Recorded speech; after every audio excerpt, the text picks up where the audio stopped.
दाता साहब ने एक बुजुर्ग की बात लिखी है जो ताबी है। ताबी उसको कहते हैं जो सहाबा के शागिर्द होते हैं। एक बुजुर्ग की बात लिखी जो ताबी है, वो फरमाते हैं कि उन बुजुर्गों का तरीका यह था कि वो लोगों से छुप के ना पहाड़ के पीछे इबादत करते थे, और पोजीशन उनकी ये थी कि किसी से मिलते नहीं थे, बिलखुसूस फजर की नमाज से लेकर असर की नमाज तक बकरियां रखी हुई थी, उनको चराते रहते थे फुरात के किनारे और नफल पढ़ते रहते थे। उस वक्त को मिलने भी नहीं आता था। एक शख्स बड़ी दूर से उनकी शोहरत सुन के आया, मैंने तो मिलना है।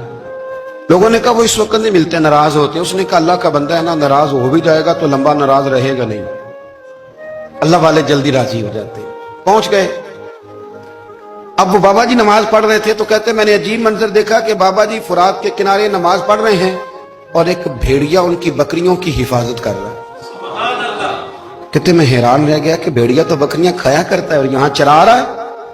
कहते मैं जब गया तो बाबा जी नवाफिल में मशगूल थे, मुझे देख के कहने लगा इस वक्त क्यों आए? मैंने कहा हुजूर अगर आ गया हूं तो फिर मेहरबानी करें कबूल फरमा लें। मैं बैठ गया तो मैंने कहा हुजूर ये भेड़िया बकरियां चरा रहा है, भेड़िया और बकरिया की सुलह कब से हो गई? तो फरमाते हैं लंबी तकरीर नहीं, हल्का सा जुमला। फरमाने लगे जब से बकरियों के मालिक ने रब से सुलह कर ली है ना, तब से भेड़ियों ने भी बकरियों से सुलह कर ली है। बकरियों के मालिक ने रब से सुलह कर ली, गुनाह छोड़ दिए, उसकी फर्माबरदारी में आ गए। अब फिर उसे बकरियां चलाने की जरूरत नहीं रही। बकरियां ना अब भेड़िया चराता है। कहते हैं मेरे ऊपर कप कपी तारी हो गई बुजुर्गों की बात सुन के, और मुझे प्यास लगी और ख्वाहिश आई कि पता नहीं अब बाबा जी कुछ खिलाएं पिलाएंगे भी कि नहीं, बाबा जी कुछ खिलाएंगे भी कि नहीं। कहते मेरे दिल में ख्याल था तो बुजुर्गों ने ना एक लकड़ी का प्याला, उनके पास वो गार में बैठे थे तो एक छोटा सा पत्थर था, उसकी ढलान बनी हुई, बाबा जी ने उसके नीचे लकड़ी का प्याला रखा, वो रखा ही था तो वो दूध से भर गया। कहते उन्होंने मुझे दिया तो ठंडा और मीठा दूध, मेरी तबीयत खुश हो गई। बाबा जी ने ना दोबारा वही प्याला उसी जगह रखा तो शहद से भर गया। 1000 साल पहले दाता साहब लिख रहे हैं।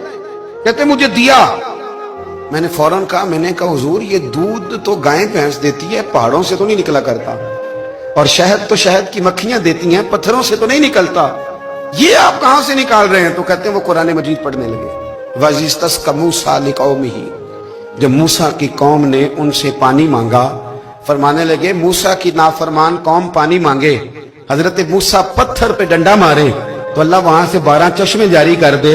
जो रब हजरत मूसा की नाफरमान कौम के लिए पत्थर और पहाड़ों से चश्मे निकाल देता है ना, वो मोहम्मद अरबी के गुलामों के लिए पत्थर और पहाड़ों से दूध और शहद भी निकाल दिया करता है। वो बुजुर्ग कहने लगे बस बात यह है कि आज भी हो अगर इब्राहिम का ईमान पैदा तो आग कर सकती है अंदाजे गुलिस्तां पैदा।